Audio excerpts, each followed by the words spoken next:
good afternoon, good evening, good morning, wherever you are listening to me. Just wanted you to see the face behind the unexpected detour. Yes, I am your host, Frances Hammond, and I had an unexpected detour. And the detour began at the age of 60 when I was diagnosed with breast cancer. Yes, breast cancer. Mind you, I've had a mammogram from the age of 40 to the age of 60, only to be devastated by something I least expected. But when I saw the report in the portal, I thought it said that it was benign. Okay. Funny how words play games with your head, or when you want to see what you want to see and read what you want to read, but never really taken into account that what you had was what you have, and that was breast cancer. So I was diagnosed with triple positive type 2B breast cancer, which my breast cancer was attributed to hormones. And I often would wonder, even though they're telling me I'm not right, I often would wonder, was it those birth control pills that did that to me? I will never know because nobody is willing to say it. But I believe that mine might have been attributed to birth control pills and the other things that you do when you drink and you gain weight. Those things can cause cancer. So the whole idea in life is to just take care of yourself. But as I went on my journey with breast cancer, I realized that life was full of journeys. I mean, I've had the journey with my liver, where I thought I was going to have a liver transplant. That was pretty scary. I've had journeys with love and everything else in life. I haven't experienced everything else, but I'm sure as time goes on, I will.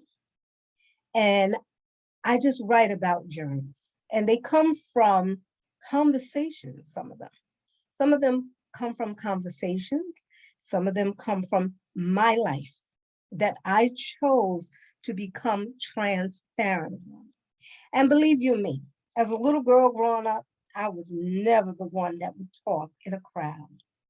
I was always the quiet, shy, and reserved little girl who never said anything, nothing.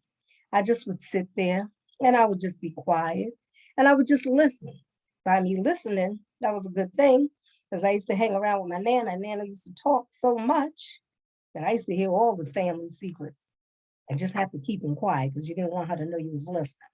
But anyway, I was at. So recently, I have a coach, and I told him that, I want to be able to share my story with the world. And his question to me was, are you really ready for that? Do you think you're ready for that? And yes, I said.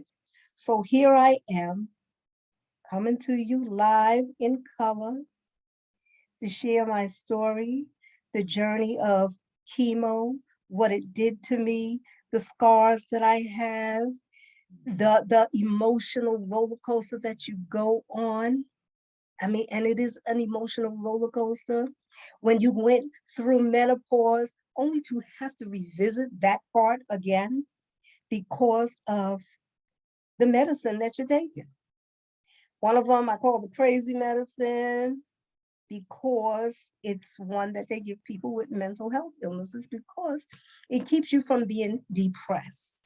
And as I told my nurse, she was like, it's going to make you have mood swings. I was like, listen, I'm already moody.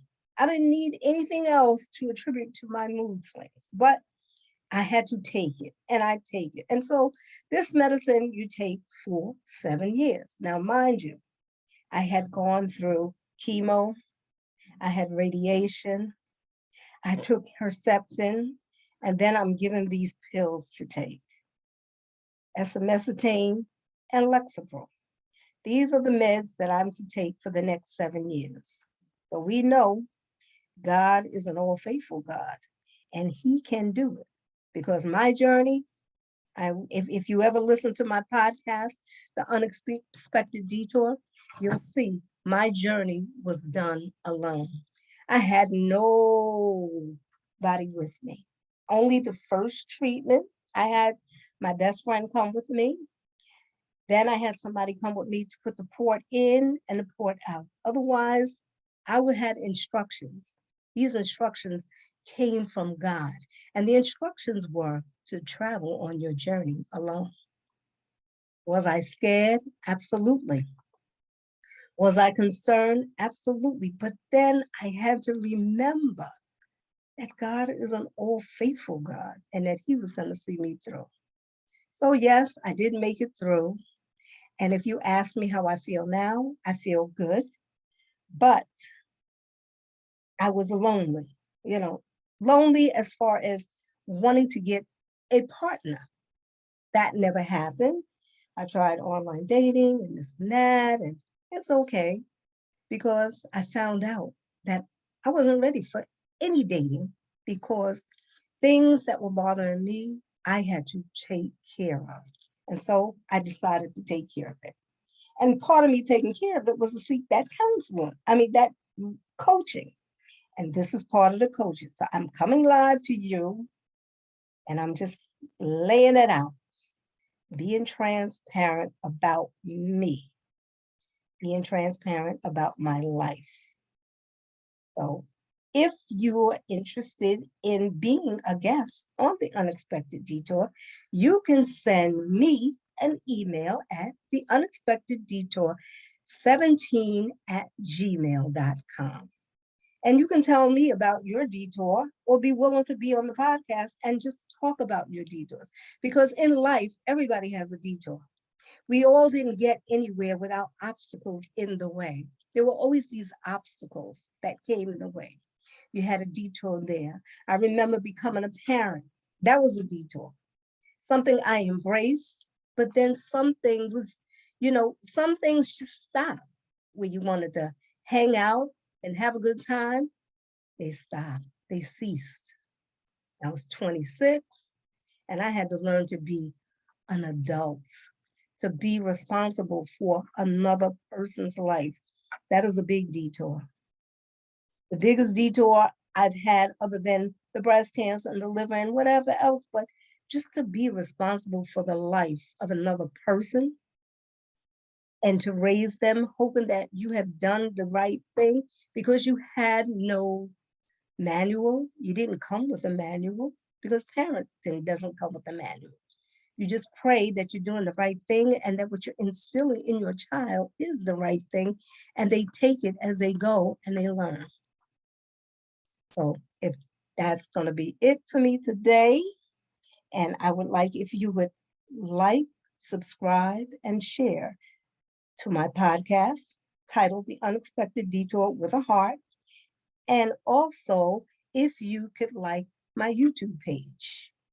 And it does say The Unexpected Detour with a Heart. If you can't find that, just look for the name Frances Laurie and it should be up there. I will see you again and thank you. Enjoy your weekend. Be safe and have a good night.